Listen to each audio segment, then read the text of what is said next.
Por favor, les pido que inclinemos nuestro rostro en señal de reverencia.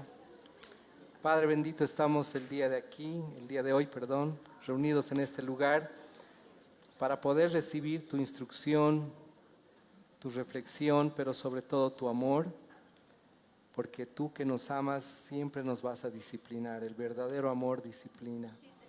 Gracias porque tú eres fiel, has sido fiel todos estos días que hemos vivido. Tenemos muchas pruebas tal vez o pocas, pero tú estás en cada una de ellas. Te pedimos, Padre bendito, que nos ayudes, principalmente me ayudes a mí a poder transmitir este mensaje y que todo aquel que necesita escucharlo lo reciba en amor y sobre todo valorando tu palabra, Señor, que nos has dejado. Gracias por tu Espíritu, gracias por Cristo, porque Él vino a pagar nuestra deuda. En el nombre de Jesús, amén. Tomamos asiento, por favor. Bendito es el nombre del Señor. El día de hoy vamos a hablar de un tema que se llama el camino de la santidad. Les pedimos a todos ustedes que puedan, por favor, poner en silencio su teléfono celular para que no interrumpamos a nuestra hermana y hermano que está a nuestro costado, por favor. Pedimos también que todos los que tienen su Biblia nos acompañen. Vamos a ir a, este compartimiento está basado en Isaías capítulo 35, pero vamos a leer el verso 8, por favor, de manera introductoria. ¿Y qué dice la palabra del Señor? Y habrá allí calzada y camino, y será llamado camino de santidad. No pasará inmundo por él, sino que él mismo estará con ellos. El que anduviere en este camino, por torpe que sea, no se extraviará. En este comienzo de este compartimiento, queremos hacer énfasis en que nuestro Señor es santo y Él demanda que nosotros busquemos la santidad, no la santidad desde la perspectiva humana, sino desde la perspectiva de que Él nos ha brindado un camino. Cuando yo fui muy joven, hace muchos años, había aprendido mal el tema de la santidad, porque había pensado que yo tenía que hacer cosas, había pensado que en algún momento de mi vida el pecado iba a desaparecer por arte de magia. ¿Por qué? Porque muchos preceptos que nos compartieron eran así. Nos decían, vas a hacer esto y va a pasar esto. Y sin embargo, la palabra no enseña de esa manera. Entonces, lo primero que entendemos es que nuestro Padre, que nos conoce, que sabe que nosotros somos débiles y andamos a veces tropezando y cayendo, tiene una restauración. Y en el libro de Isaías, en el capítulo 35, vamos a ir viendo cómo viene esa restauración y posteriormente viene una sanidad en nuestra vida, porque todos, absolutamente todos, necesitamos ser restaurados y ser sanados, amén. Y también vamos a ver al final cómo el Señor mismo nos habla de ya los frutos de esta sanidad y restauración que vamos a vivir. Por supuesto que las profecías del Antiguo Testamento no son sencillas de entender, ¿no es cierto? Han sido ya escritas y diseñadas para todos los hijos, pero requiere que nosotros pongamos atención, abramos nuestra mente, pero sobre todas las cosas estemos dispuestos a que el Espíritu nos instruya. Entonces, como primer punto vamos a ir, por favor, a el Nuevo Testamento y vamos a buscar Primera de Pedro, capítulo 1, y vamos a leer los versos 13 al 17. Primera de Pedro, capítulo 1, versos 13 al 17. Vamos a esperar un poquito que la mayoría lo tenga, por favor. Cuando lo tengan, pueden decir algo. Amén. Bueno, leemos qué dice Primera de Pedro, capítulo 1, verso 13. Por tanto, ceñid los lomos de vuestro entendimiento, sed sobrios y esperad por completo en la gracia que se os traerá cuando Jesucristo se ha manifestado. Como hijos obedientes, no os conforméis a los deseos que antes teníais, estando en vuestra ignorancia, sino como aquel que os llamó es santo, sed también vosotros santos en toda vuestra manera de vivir, porque escrito está, sed santos porque yo soy santo. Y si invocáis por Padre a aquel que sin acepción de personas juzga según la obra de cada uno, conducíos en temor todo el tiempo de vuestra peregrinación. Miren, son muchísimas palabras las que recibimos en esta carta, en esta porción, en la carta de Primera de Pedro. Una de las cosas que llamó mi atención, y posiblemente la de ustedes, es que nos manda a ser sobrios. Y una persona sobria es una persona muy templada. Cada día que nosotros enfrentamos nuestra vida tenemos muchísimas vicisitudes. Y este mundo cargado de maldad, la maldad no es por si acaso automática. No es algo que viene de manera natural, sino está planificada por el enemigo de nuestras almas. Y este enemigo trata de que nosotros caigamos siempre y dejemos esta sobriedad, este carácter que es templado. Quiere que seamos impulsivos, reactivos, rebeldes, quejones, y todo eso nos lleva a tener unas relaciones complejas en todo ámbito. Y el Señor es sabio al pedirnos que nosotros seamos sobrios. Y ese es un primer paso del ser humano que debe buscar tener un carácter muy moderado. Ustedes se van a dar cuenta que cuando las personas asisten a fiestas, y tal vez nosotros también lo hemos hecho, tenemos vergüenza en decirlo, pero sí podíamos haberlo hecho. Y a medida que íbamos bebiendo y compartiendo, ya perdíamos, como se dice, toda inhibición, ¿no es cierto? Y no importaba lo que hacíamos y deshacíamos, pero esto traía consecuencias severas. Y lo peor que tal vez no hemos meditado es que estas consecuencias iban a trascender más allá de nuestra propia vida, iban a ir a nuestras familias, nuestros hijos. Y cuando nosotros llegamos a una edad adulta, generalmente hemos perdido las fuerzas y decimos, ¿por qué mi hijo es así? Pregúntate qué has hecho tú en tu juventud para tener estas consecuencias. No hemos escuchado la palabra del Señor que nos dice, sean sobrios, sean personas que busquen un comportamiento en todo su vivir. Y después vemos que el Señor nos dice, esperen completamente la gracia que se os traerá cuando Jesucristo sea manifestado. Entonces, ¿qué nos dice el Señor en esta porción? Que nosotros vamos a tener que permanecer en Cristo. Y esa permanencia no nos aleja de la sobriedad. El verso 14 dice, como hijos obedientes, no os conforméis a los deseos que antes tenías, y usa esta palabra tan fuerte que dice ignorancia. Cuando nosotros no teníamos al Señor, por supuesto que teníamos mucha ignorancia. Y aún tenemos que permitir que el Señor trabaje para dejar esa ignorancia, porque eso es la falta de conocimiento lo que nos hace reaccionar y decir cosas que después nos vamos a arrepentir por mucho tiempo. Y el Señor nos dice, sean como hijos obedientes. Y nosotros los que somos padres y somos hijos, tenemos ya la pauta, porque el papá nos dice, vas a hacer esto y no lo hacemos. Eso es desobediencia. Y nosotros, al ser hijos desobedientes, hemos cargado con consecuencias. El consejo de la palabra es, no os conforméis a los deseos que antes tenías. Entonces, queridas hermanas y hermanos, no puede ser que ya habiendo conocido al Señor, continuemos un comportamiento de hace 10 o 15 años. Entonces debemos examinar si estamos haciendo lo correcto.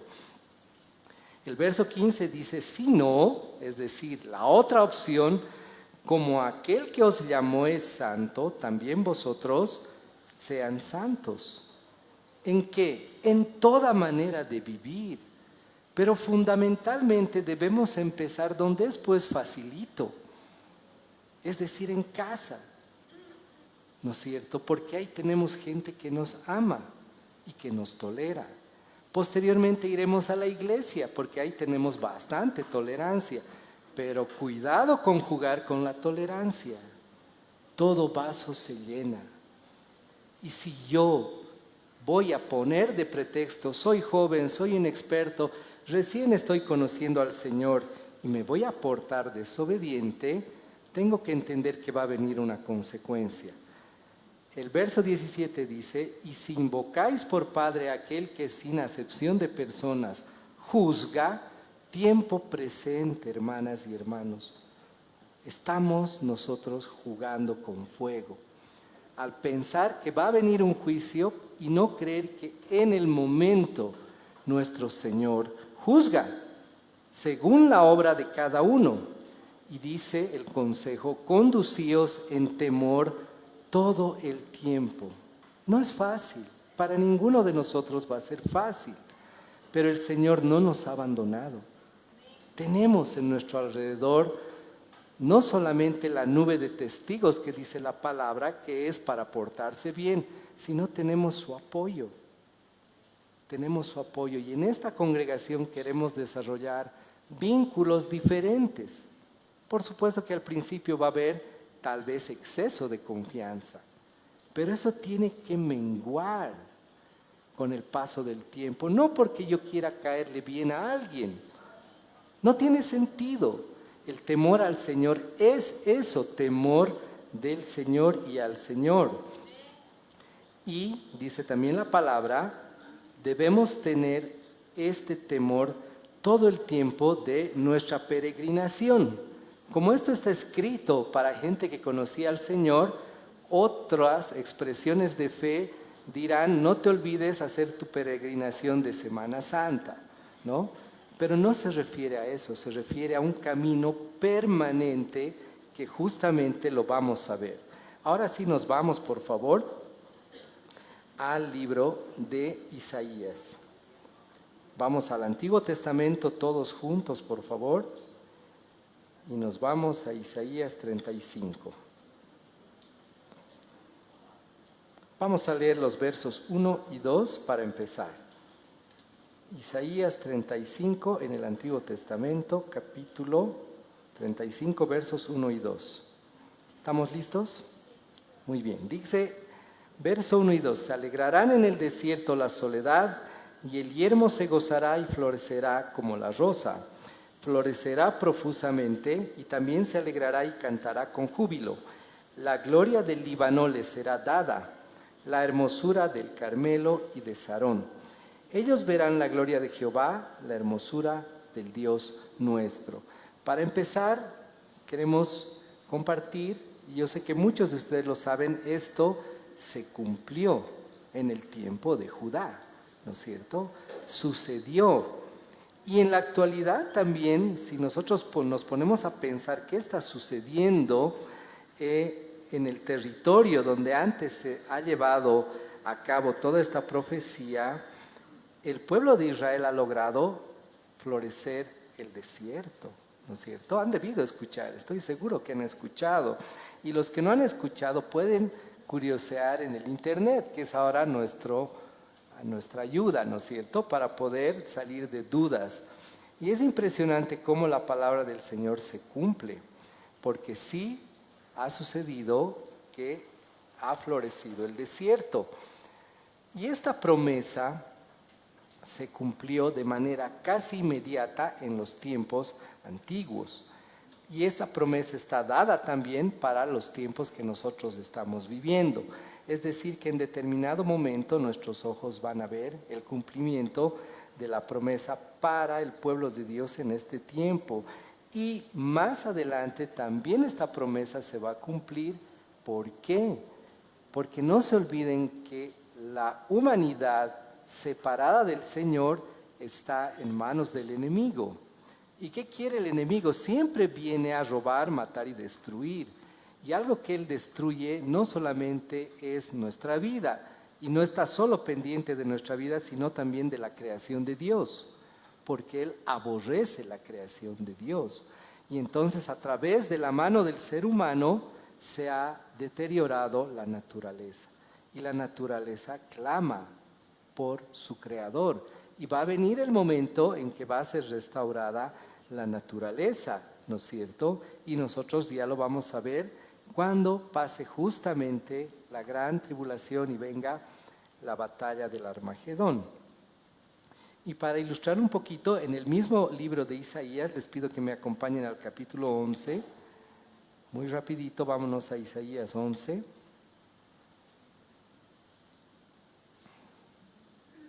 Y vamos a leer los versos 6 al 9. Isaías capítulo 11, versos 6 al 9. ¿Qué dice? Morará el lobo con el cordero y el leopardo con el cabrito.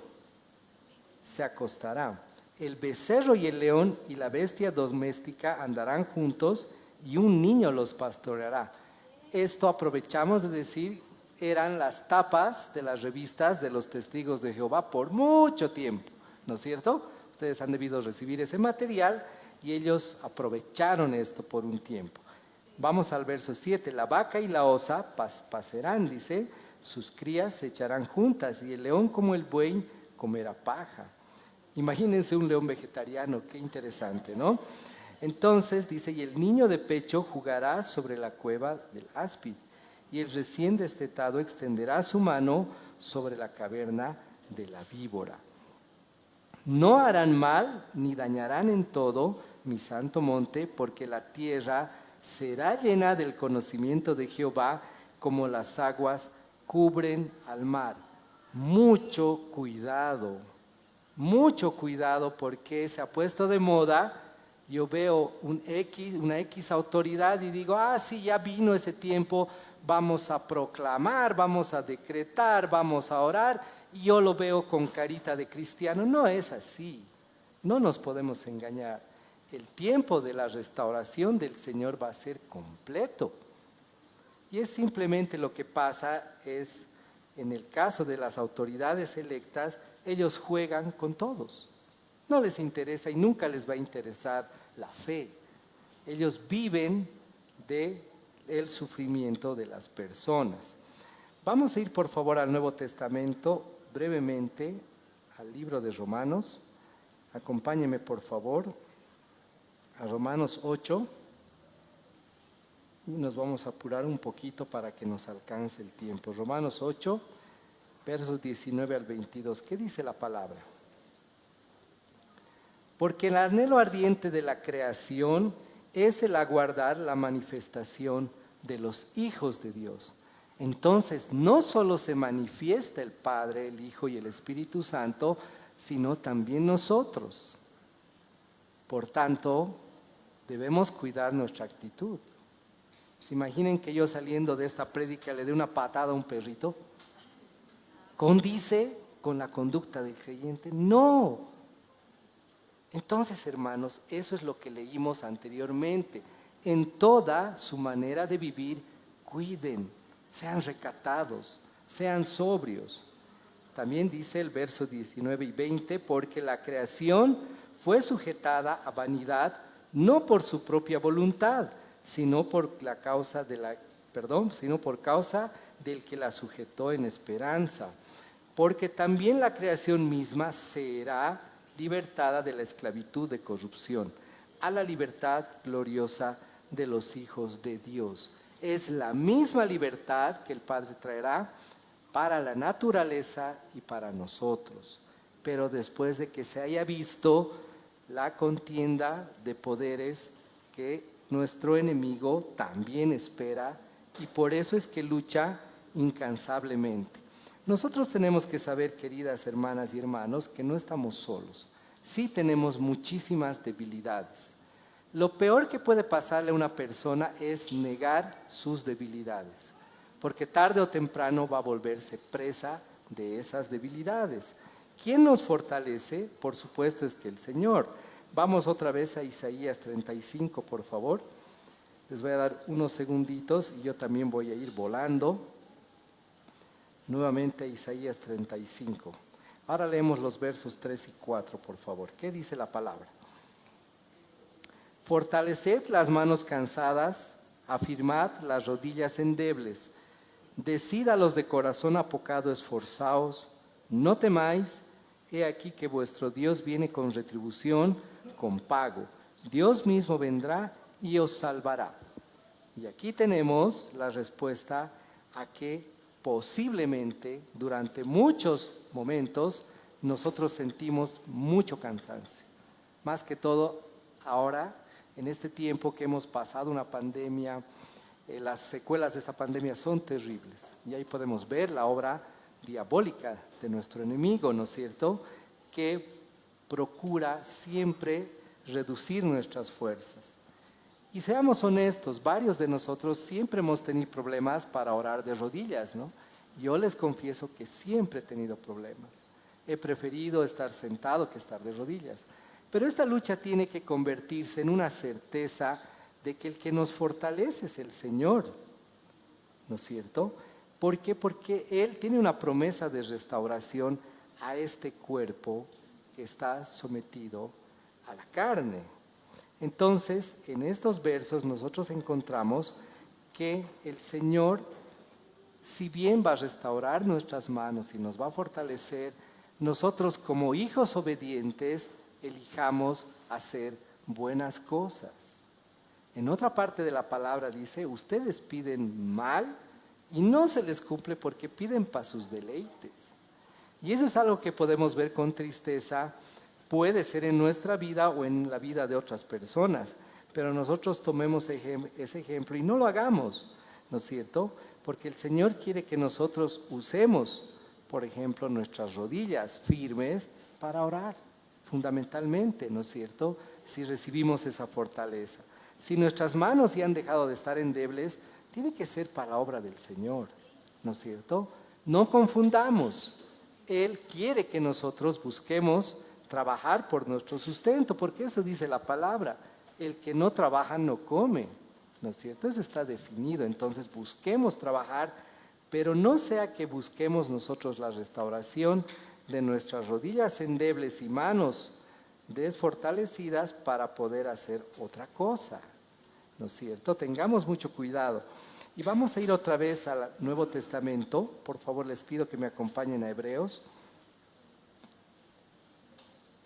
Avanzamos un poquito a Hebreos capítulo 12, verso 12. Fácil de aprenderse esta numeración. Hebreos 12, 12. ¿Qué dice la palabra? Por lo cual, levantad las manos caídas y las rodillas paralizadas. Como en muchas cosas, la palabra del Señor está armonizada. Cuando yo busco acerca de un tema, siempre voy a encontrar en diferentes versos cómo la palabra del Señor Él la ha dado a sus hijos y no es difícil de entender como muchas veces nos dicen. Todo lo contrario, la palabra del Señor repite una y otra vez para que la idea se nos quede. Y en este verso nosotros podemos ver que el acto de confianza del Hijo de Dios es que a pesar que yo esté cansado y probado, debo levantar mis manos a Él. ¿Qué es lo mejor en intimidad? Puedo hacerlo acá, por supuesto, nos reunimos para eso, pero no podemos tener la actitud de que una persona nos tenga que decir, levanten las manos, bajen las manos, arrodíllense. O sea, eso no, eso es manipulación.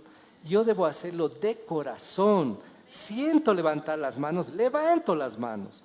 No necesito que alguien me guíe, porque yo recibo del Señor en su palabra esas instrucciones, ¿no es cierto?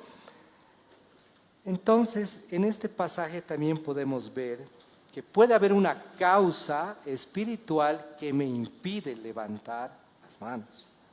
Quiere decir que yo constantemente me siento ofuscado. Siento que realmente he fallado para que el Señor me fortalezca. Y tenemos que tener cuidado de no llegar a ese extremo, porque eso es dar lugar al enemigo. ¿Quién quiere que yo no le alabe al Señor? Es el enemigo. ¿Quién quiere que no doble rodillas? Es el enemigo. ¿Quién quiere que yo no trabaje para el Señor? Es el enemigo. Y por supuesto que al ser el príncipe del mundo, tiene todo armado para seducirme. ¿no es cierto? Para seducir mis instintos, para seducir cualquier cosa que yo lo muestre como debilidad. Entonces, por eso dice la palabra, decid a los de corazón apocado, esforzaos, no temáis, ¿no es cierto? ¿Por qué? ¿En dónde radica nuestra esperanza? En la venida de nuestro Señor.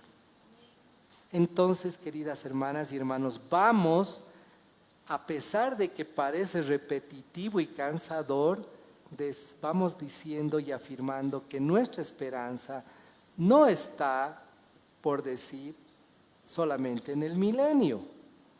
Es un momento que va a pasar. Puede ser un día o 1000, porque la palabra dice para el Señor es 1 o 1000. Nosotros no lo vamos a establecer.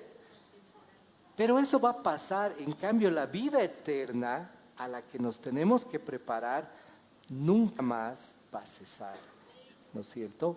Y esa esperanza debe estar muy plantada en nuestros corazones, y no solamente en la de nosotros, sino también tenemos que pasarla, ¿no es cierto? Tenemos que llevarla a nuestros seres queridos, a nuestros hermanos. Y esa actitud debe notarse cuando yo estoy en los lugares donde no está Cristo. Por eso la palabra dice, una luz no se esconde. No hay manera de que se esconda, se ve de lejos. El Hijo de Dios, la hija de Dios, se debería notar de lejos. En todo, en absolutamente todo. Y ahora pasamos a una parte que muchos, yo les aseguro que también personalmente, sí la espero, que es la sanidad. Vámonos otra vez a Isaías 35, por favor. Volvemos al Antiguo Testamento y estamos nuevamente en Isaías 35. Vamos a leer los versos 5 y una partecita del 6. ¿Qué dice la palabra del Señor? Isaías capítulo 35, verso 5. Entonces los ojos de los ciegos serán abiertos y los oídos de los sordos se abrirán. Entonces el cojo saltará como un ciervo y cantará la lengua del mudo. Hasta ahí. ¿Cuántas veces hemos cantado esta canción? ¿Se acuerdan? Y los ojos de los ciegos se abrirán y ellos verán, ¿no es cierto? La hemos cantado. ¿La habremos entendido? Posiblemente no.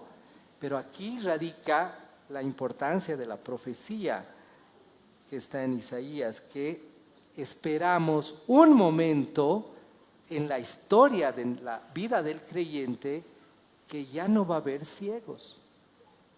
Y si nosotros habláramos con un no vidente, esa persona, en la mayoría de los casos, ya ha resignado la posibilidad de ver, completamente, y vive resignado. Algunos vivirán felices, otros no tan felices, algunos tienen ayuda, otros no tienen ayuda. Por eso en la calle, hermanos, una persona no vidente no es motivo para que una hija y un hijo de Dios se haga loco. Desde pequeños debemos enseñar a nuestros hijos que si el Señor nos ha regalado la vista, por lo menos tenemos que ayudar a estas personas. Así estemos recontra atrasados, ¿no es cierto? Así ya nos ha vencido todo el tiempo, pero observemos esa actitud. Y también habla de las personas que no escuchan. Los que somos músicos o los que nos gusta la música sabemos cuán terrible debe ser esto. No poder apreciar la parte musical, la parte hecha para los oídos. Aunque a veces estamos nosotros también en situaciones en las que quisiéramos no poder escuchar. Y miren una curiosidad que yo les comparto. En el tema de la vista hay una característica. Si hay algo que yo no quiero ver, cierro mis ojos, ¿no es cierto? ¿Podré cerrar mis oídos? No. Ahí hay una característica especial que yo tengo que entender por qué está en la Biblia. No puedo cerrar mis oídos. Y hay enfermedades que, a pesar que son terribles cuando una persona no escucha, también cuando escucha mucho es terrible. No sé si han escuchado de la hiperacusia. Es una enfermedad en la que la persona escucha todo, absolutamente, en un nivel tan fuerte que no podría estar acá, porque estos parlantes no le permitirían tolerar, ¿no es cierto? Entonces la palabra nos habla de que en ese momento de la vida del creyente veremos que todas estas cosas van a cesar por la obra de nuestro Señor, no por la obra de una persona. Y vamos a las personas que están mal de los pies. Dice, el cojo saltará como un ciervo y cantará la lengua del mudo. Los últimos dos casos. Hay muchas personas que están limitadas en su motricidad, ¿no es cierto? No se pueden mover, no pueden saltar, y eso nos aflige porque puede ser algo que está muy cerca de nosotros. La esperanza es mayor, hermanos. La esperanza debe ser mayor en los hijos de Dios que vemos esto, que lo sufrimos o que lo vemos padecer en alguien muy cercano. Y también hablamos de las personas que no pueden hablar, que es una limitación terrible porque dentro de ellos posiblemente inclusive digan, yo ni siquiera puedo cantar al Señor, no puedo predicar, pero aunque no crean, muchas de estas personas tienen un mejor testimonio de los que podemos hablar, porque los que podemos hablar a veces no refrenamos nuestra lengua. Y eso es algo que es muy triste, sobre todo cuando somos muy jóvenes, ¿no es cierto? Todo eso terminará porque la promesa dice que ya no habrá eso, ¿no es cierto? Entonces, esta promesa de restauración nos tiene que alentar sobre lo que estamos viviendo ahora. Porque prácticamente muchos estamos al borde del colapso. No sé si han escuchado que han aumentado las enfermedades acerca de la depresión. Hay jóvenes que están constantemente deprimidos y no hay una explicación satisfactoria. Sí existe una explicación lógica y pues, por supuesto que va a haber una explicación espiritual, pero una explicación satisfactoria no existe porque la sociedad, cuando nosotros hemos pertenecido, queríamos todo muy rápido y muy fácil. Y eso no funciona en el ámbito de la fe, porque el Señor siempre, por el amor que nos tiene, va a querer que sigamos por lo menos un camino que dé un fruto, porque Él es nuestro Padre y Él sabe lo que es mejor para nuestras vidas. Nosotros, como muchas veces lo dicen, en muchos ámbitos tenemos un hijo pequeño y el celular. ¿Por qué? Porque es fácil, práctico y el niño va a estar feliz, yo también voy a estar feliz y pare de contar. Pero nuestro Padre no es así. Él quiere que aprendamos, quiere que valoremos las cosas espirituales antes que las materiales, ¿no es cierto? Ahora, nosotros tenemos que ver que Jesús no usó estas palabras tal como las estamos escuchando cuando Él hizo la promesa de que iba a haber esta etapa de sanidad, porque Él vino. ¿Y cómo le conoció la gente? Por supuesto que sabían que Él sanaba. Esto antes no había pasado nunca. En Egipto había un emperador terrible, ¿no es cierto? El faraón era terrible. Él se decía, yo soy la luz de la mañana, yo voy a vivir por siempre. Pero no hacía nada por nadie. Y eso se ha repetido en la historia de la humanidad hasta nuestros tiempos y se va a seguir repitiendo, ¿no es cierto? Solamente un ingenuo piensa que la autoridad piensa en él. Sí lo utiliza de escalera como a mí, como a todos.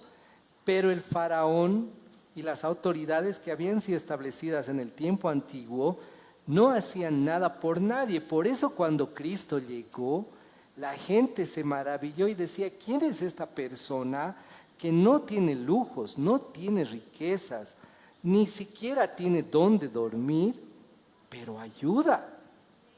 Y no había Facebook, no había periódicos, ni radio, ni televisión, y gente de todas partes se anoticiaba y lo buscaba.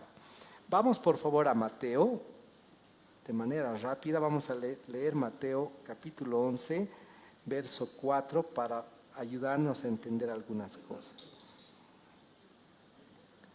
Vamos a leer, por favor, desde el verso 1. Mateo, capítulo 11, del 1 al 4 leemos, por favor. ¿Qué dice la palabra en el verso 1? Cuando Jesús terminó de dar instrucciones a sus 12 discípulos, se fue de allí a enseñar y a predicar en las ciudades de ellos.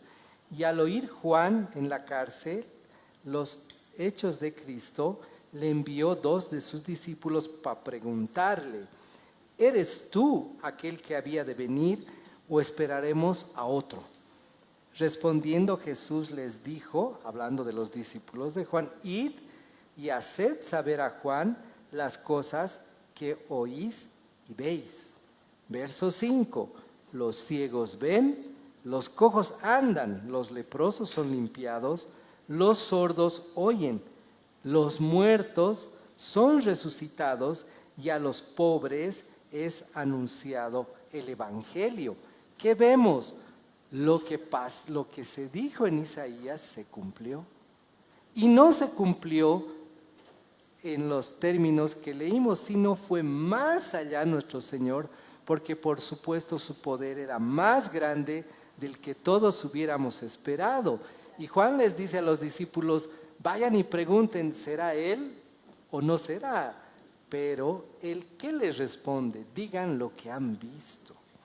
Y algo que nosotros podemos ver que es muy importante que nuestro Señor Jesucristo hizo: resucitó a muchos muertos. Y eso fue algo terrible. Si el día de hoy sucediera, sería algo sin precedentes, porque la medicina supuestamente busca sanar. Yo sé que hay médicos y se van a molestar, pero la medicina es un negocio, ¿no es cierto? Y entonces el Señor llegó a este mundo e hizo cosas que nadie jamás había visto y no va a volver a ver hasta su regreso, ¿no es cierto? Y hay algo muy interesante que dice: ¿qué se les dio a los pobres? ¿Por qué no dice que se les dio riqueza material? Se les dio la otra riqueza, que es la más importante, que es anunciarles el Evangelio. Ahora, muchos de acá que dicen: ¿qué puedo hacer? Anuncia el Evangelio. Es la riqueza más importante que cada uno de nosotros tiene, es el Evangelio. Y lo que podemos decir, y somos testigos o no de Cristo. Somos hermanos. En nuestra vida es suficiente revisar un poquito de lo que Él ha hecho y de lo que Él hace, y somos testigos de Él. Ahora vamos a la parte que habla sobre la abundancia en donde antes había escasez. Vamos por favor otra vez a Isaías 35 en el Antiguo Testamento. Acompáñenme por favor, Isaías, otra vez, capítulo 35, y ahora vamos a terminar de leer la segunda parte del verso 6 y leemos un poquito del verso 7 también. Isaías 35, ahora leemos la segunda parte del verso 6. Hemos quedado en la lengua del mudo, ¿no es cierto? Y ahora dice: porque las aguas serán cavadas en el desierto y torrentes en la soledad. Verso 7, el lugar seco se convertirá en estanque y el sequedal en manaderos de aguas. En la morada de chacales, en su guarida, será lugar de cañas y juncos. Aquí entramos a una parte muy interesante que la profecía nos muestra: abundancia en escasez. Y la escasez, siempre la palabra la identifica con estas tierras secas, áridas, ¿no es cierto? Cuando uno llega al Señor, a veces estamos así. La mayoría de nosotros tenemos muchas heridas, muchísimas heridas. Hemos tenido escasez en nuestra infancia, y a pesar de que no hayamos tenido escasez material, hemos tenido escasez espiritual. Hemos tenido la falta de un cariño tal vez que era diferente al que hemos tenido. Y somos en una figura tierra seca. Solamente puede venir la abundancia cuando conocemos al Señor. Y esta escasez se refleja en nuestras relaciones. Cuando uno se encuentra con una persona que ha conocido por mucho tiempo y ella no sabe que nosotros hemos conocido al Señor, lo primero que le dices: estás diferente, ¿qué ha pasado? O le dice: te veo bien, y la otra persona está realmente mal. Porque nosotros podemos envejecer, puede que nuestra situación económica no cambió durante años, pero al tenerlo al Señor estamos cambiados. Y ya no tenemos esa sensación de escasez, al contrario, porque el que tiene a Cristo lo tiene todo. Y eso debería reflejar nuestra actitud. Yo sé que lo refleja. Porque cuando aquí nos vemos, nos damos abrazos, cariño, servimos al Señor y estamos procurando esta relación entre nosotros de intimidad. Entonces, en la palabra del Señor dice que las aguas serán cavadas en el desierto. Y si nosotros vemos ahora, hay muchos países, y justamente por donde nuestro Señor Jesús vino, que están pensando seriamente en mover sus capitales. ¿Han escuchado? Ya están sin agua. Y dicen, vamos a mover toda la ciudad a otro lugar. Pero ¿se imaginan el trabajo que va a costar? Y posiblemente sea un esfuerzo en vano, porque la escasez de agua va a llegar a muchos otros lugares, ¿no es cierto? En el Señor es diferente y en la figura espiritual también es diferente, porque Él dice que de nosotros saldrán ríos de agua viva. ¿Cuándo? Cuando realmente nosotros permitamos que Él reine en cada una de nuestras decisiones y en cada uno de nuestros pasos.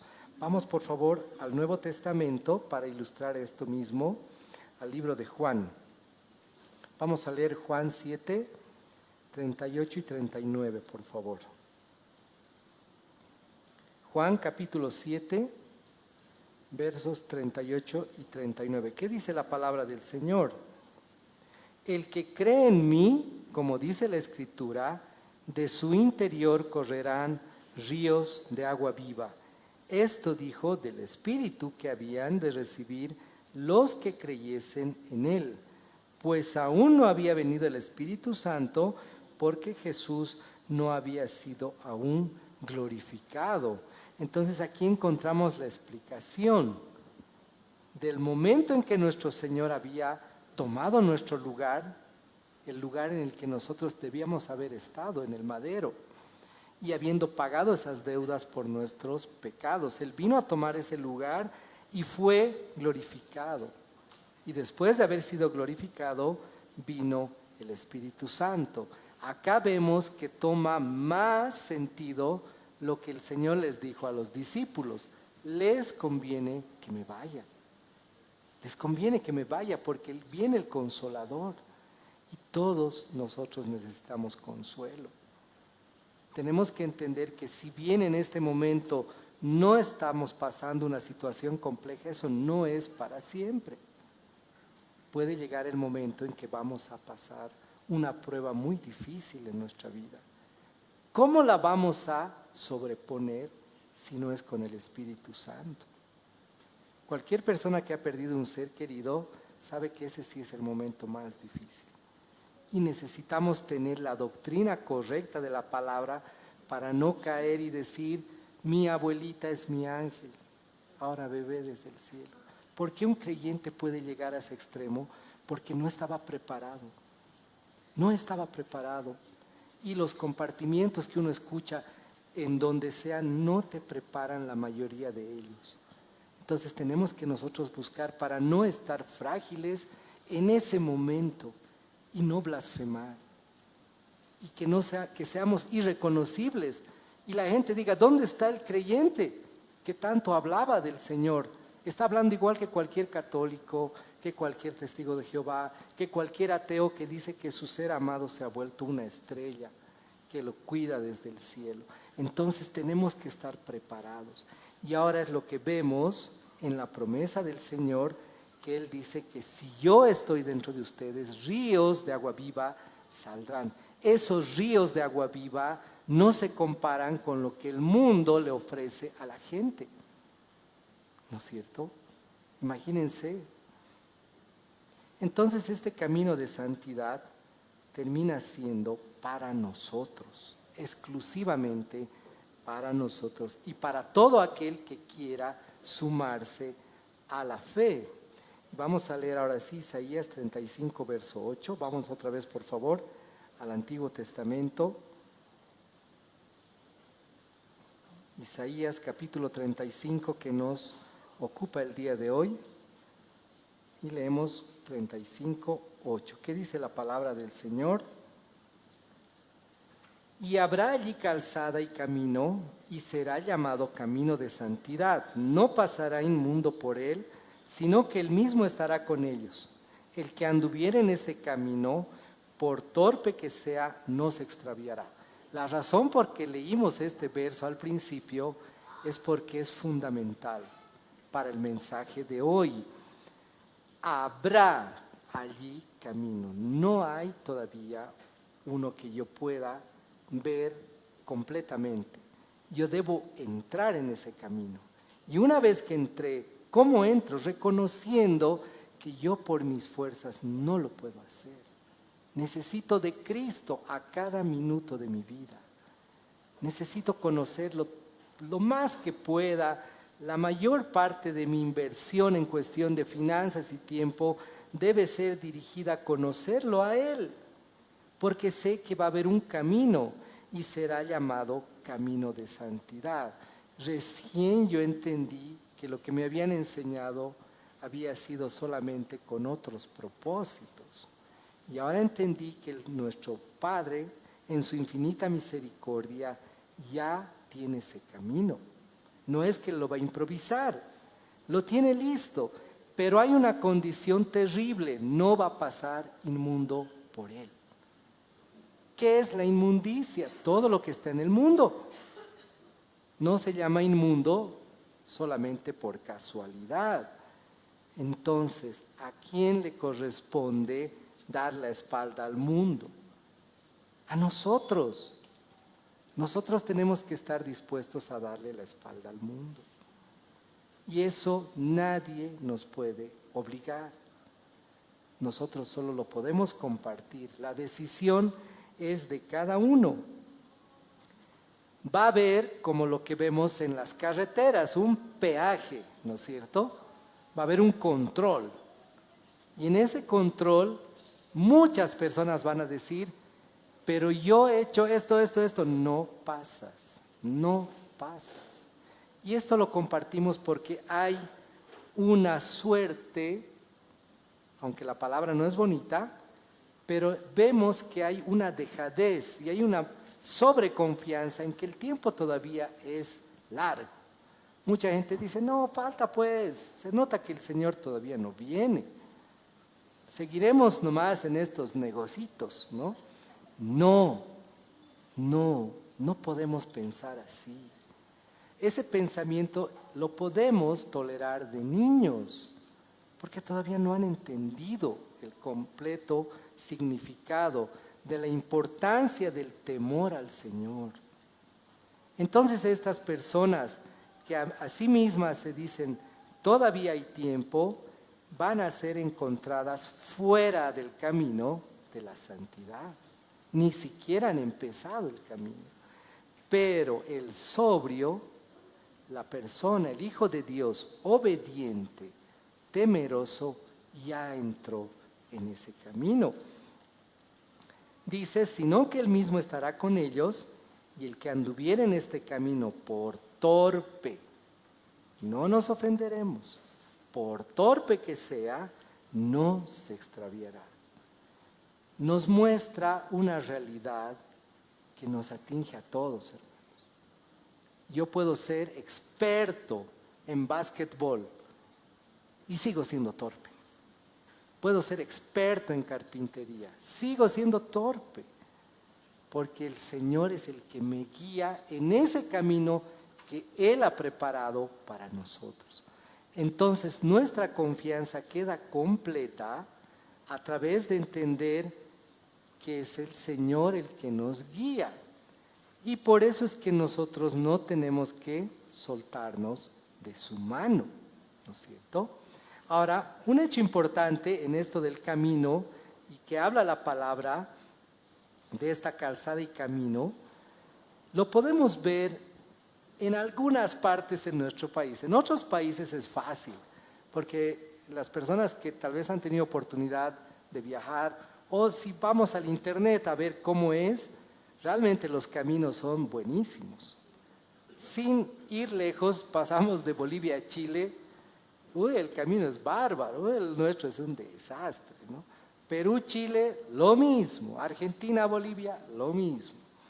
Y esto se refiere a algo así, a que el camino de nuestro Señor es algo que está muy bien hecho, mantenido a la perfección por el que nosotros vamos a poder transitar, y así seamos tan torpes. Imagínense que hay choferes que se ponen a ver su celular y ¡boom!, el accidente, ¿no? Cometen esa torpeza.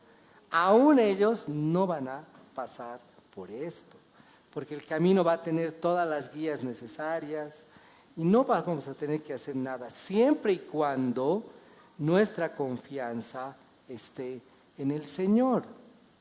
Pero ¿qué pasa si yo creo estar en el camino de la santidad, en este camino, y cuando la palabra me dice, tienes que tener temor del Señor? Y yo digo, no creo, no pasa conmigo eso. Estamos siendo porfiados y estamos sin querer, queriendo, saliéndonos del camino. Fuera de este camino, todo está mal. Vamos a encontrar dolor, nos vamos a siniestrar espiritualmente y vamos a probar de nuestra torpeza. Ya estamos terminando y tenemos que ver que el Señor nos protege en este mismo camino. Vamos a leer directamente el verso 9 que dice: no habrá allí león ni fiera subirá por él, ni allí se hallará para que caminen. ¿Quiénes? Los redimidos. ¿Quién es redimido? ¿Quién se define como redimido? La persona que está consciente que es pecadora, no la persona que cree que es perfecta, no la persona que se cree superior a alguien, no la persona que cree que todo lo que le rodea la hace perfecta. Esa persona está errada. El redimido es la persona que se sabe, es consciente de su pecado y sabe que hay un ser supremo que aún en esa circunstancia de pecado le acepta con condiciones, con condiciones. Entonces este camino de santidad, hermanas y hermanos, no tiene peligros para nosotros. Los redimidos vamos a caminar felices por ese camino. Y finalmente el verso 10 dice: y los redimidos de Jehová volverán y vendrán a Sión con alegría, gozo perpetuo será sobre sus cabezas y tendrán gozo y alegría. ¿Y qué va a huir de ahí? La tristeza y el gemido. Cada vez más vemos en nuestro medio, producto de la maldad, producto de la obra de Satanás, cosas terribles están sucediendo. Queremos animarles a lo siguiente. Si bien la palabra del Señor es muy clara, específica, y no hay necesidad de que una persona, por decir, sea la que guíe, ¿no es cierto? Porque es el Señor el que nos guía a través de su palabra y por Él la obra del Espíritu Santo. Pero quisiéramos que se hagan unas preguntas. ¿Cuántos estaremos en ese camino? ¿Ya estamos? ¿Nos preocupa estar?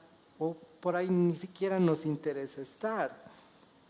¿Estoy dando pasos dentro de ese camino o me he quedado? ¿No? Porque lo que vemos, queridos hermanos, que cuando nosotros estamos avanzando bien, por eso Pablo les decía, ¿qué les ha pasado? También iban. Cualquier cosa puede suceder, inclusive un amigo, una amiga, entre comillas, y me dice, aquí a ver un ratito nos quedaremos, me quedo en el camino. Ahora tenemos que preguntarnos si ya hemos entrado al camino que el Señor ha destinado para nosotros, para tener otro tipo de vida. ¿Le agradezco a Él? ¿Estoy consciente del lugar en el que yo estaba y me sacó el Señor? ¿O he perdido la conciencia del lodo cenagoso del que el Señor me ha sacado? Y finalmente, mi vida es una invitación a otros a este camino. Demuestro con todo que puedo estar y otros pueden venir a este camino.